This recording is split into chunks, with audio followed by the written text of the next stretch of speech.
আসলে গাছ দেই তাই কেমন আছে গাছ। এটা রুইছিলাম আগে, এর আগের অবস্থা দাদা।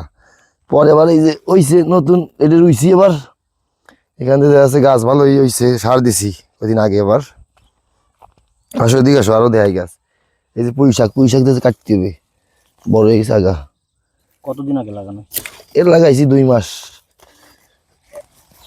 আস্তে আস্তে ready। এই তো দেখা যাচ্ছে টমেটোর চাষ শুরু হয়েছে। এই টমেটো গাছ লাগাইছি, টমেটো গাছ গাছ ছোট ছোট আছে, 2 মাস লাগবে এখনো, টমেটো আসবে। তারপরে বিক্রি করা যাবে 2 মাস পরে। দেখি এখন পুঁই শাক রয়েছে, এখানে কিছু পুঁই শাকও আছে এই সাইডে। বাইরে হয়ে গেছে, আরেকজনের এসে গেছে। এগুলা কি ডাটা? হ্যাঁ, ডাঁটা শাকও আছে। এগুলো নষ্ট হয়ে গেছে।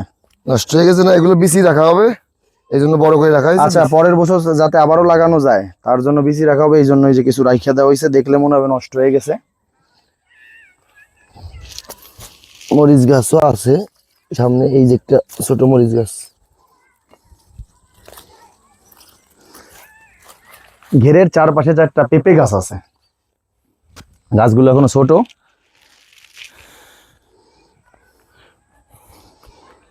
টমেটো গাছগুলো বান্দা লাগে। আর তার যে যে 2 পাশে যে জালের মতো জিনিস দেখা যাচ্ছে, এই যে জাল, এই যে জাল, এগুলো হচ্ছে লম্বা গুড়ি বলে। লম্বা গুড়ি মানে হচ্ছে এখান থেকে বিভিন্ন সবজি, যেমন টমেটো গাছ, এগুলো উপরে উঠা এই ঘুড়িতে ধরবে। এবং ভিতরের যে জাল দেখা যাচ্ছে এটা হচ্ছে ভিতরের ঘুড়ি।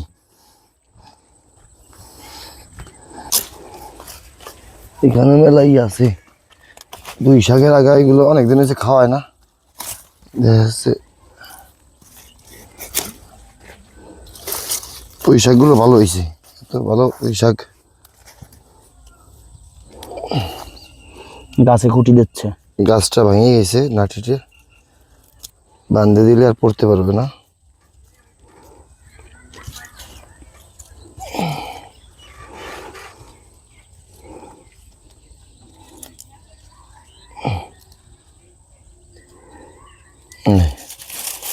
চলো